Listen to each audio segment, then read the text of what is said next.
This is our 14th lecture, and today we are going to study that why developing countries accept aid.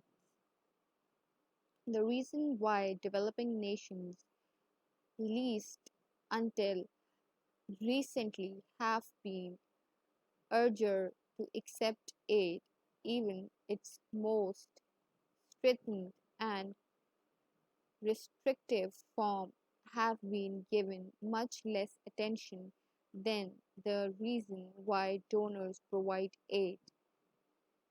We can identify the three reasons.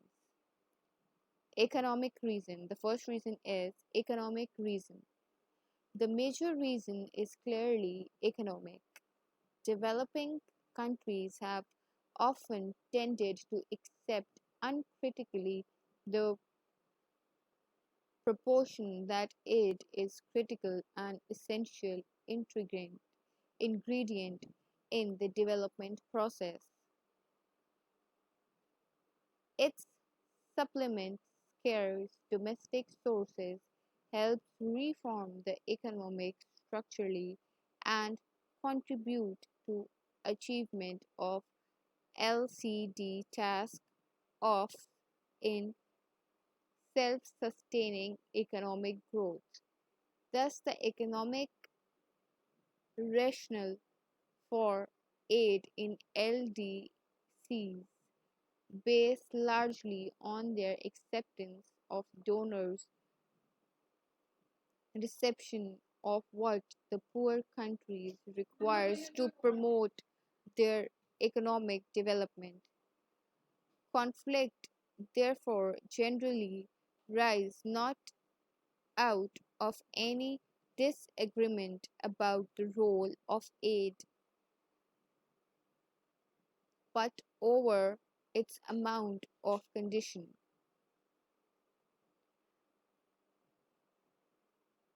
Political reason.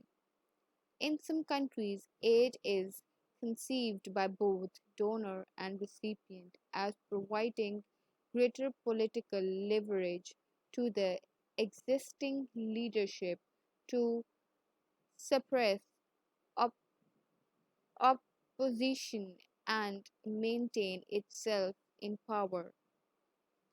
South Vietnam provided the most dramatic illustration of the aid phenomena in 1960s, as perhaps Iran did in 1970s and Central America in 1980s. Many other third world nations have a similar political motivation. The problem is that the once aid is accepted, the ability of recipient government to ex-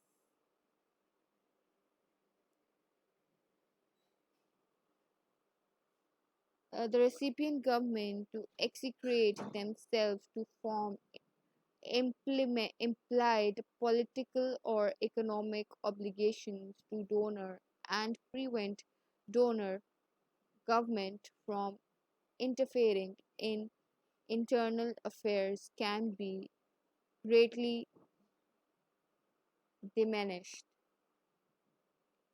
Moral motivation, whether on grounds of basic humanitarian responsibility of the rich towards the welfare of the poor, or because of a belief that the rich nation owe own the poor nation money for past explo- exploitations. Many proponents of foreign aid in both developed and developing countries believe that rich nations have an obligation to support the economic and social development of third world.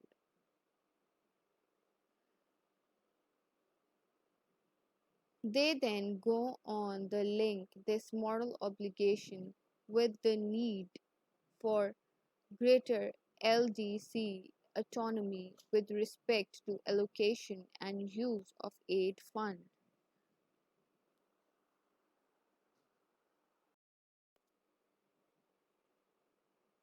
Motives of donors. Donor countries give aid primarily according to their policies pertaining to their political, strategic, or economic interests. Some development assistance may be provided by moral and humanitarian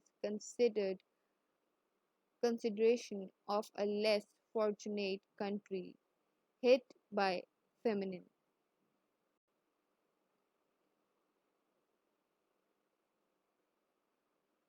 earthquake, floods, and etc. But in normal circumstances, there is no historical evidence to support that over lengthy period of time donor nations assist others without accepting some corresponding benefit, political, economical, or military, in return. Donor motives and explained below. Political motivations. Political motivation have been a most important factor for aid granting nation, especially for a major donor country like the United States. Aid follows to further the donor interest. The flow of funds tends to vary in accordance with the donor political assessment of changing international scenarios rather than the relative need of potential recipients. The experience of other major donor countries like Japan, Greater Britain, and France has been similar to that of the United States. Most socialist aid, especially from the former Soviet Union, emanated from the same political and strategic motivation, but its forms, content, and modalities were somewhat different. With the end of the Cold War and the demise of Soviet Union, these political motivations are not present, rather immediately show assistance. For example, the Persian Gulf War of 1991 saw aid flows directed to friendly allied governments like Egypt and Turkey.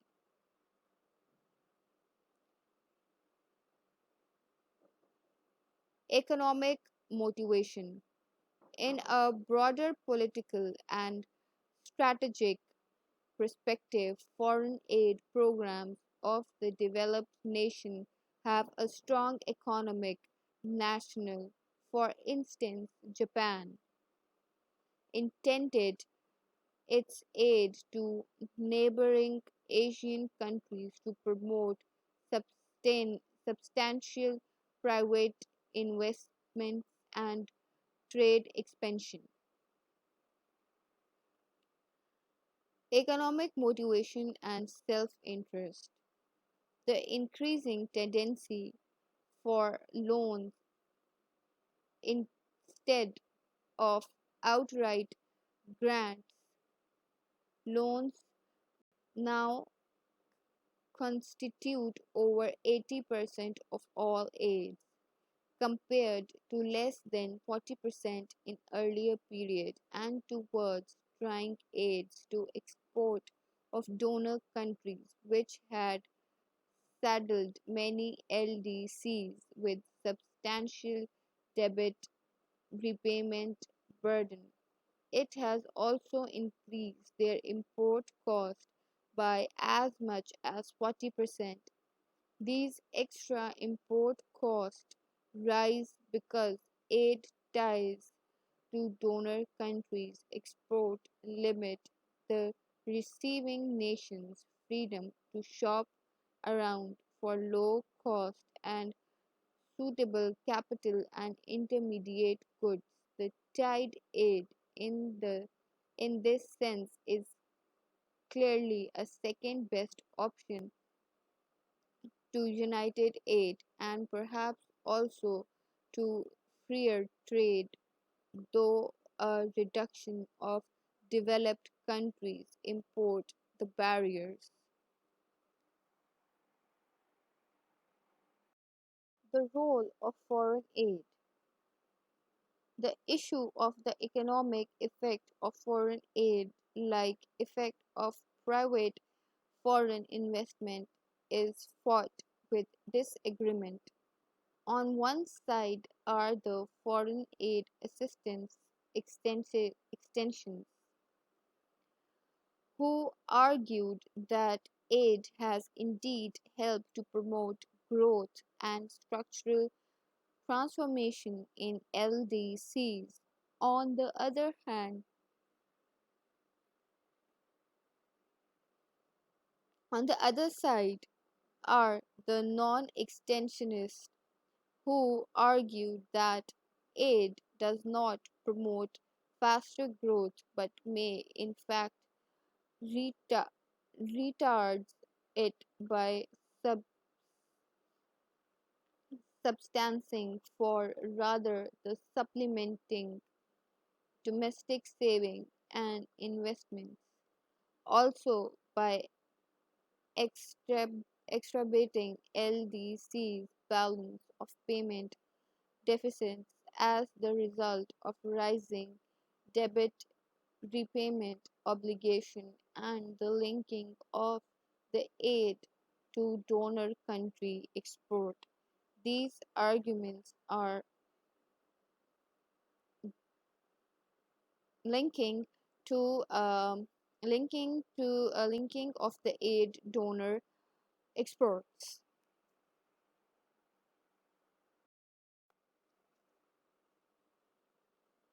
Foreign assistance extension school of thought. This school of thought is led by Hollis, who has developed a firm basically of foreign aid in the form of two-gap model brief in the form of two-gap model. Hollis have other writers have put for forth the two-gap approach to the economic development for the case of development as the how much foreign aid is required in future. It is most explicit and well set model for attaining of self-substantiated growth with the help of foreign aid.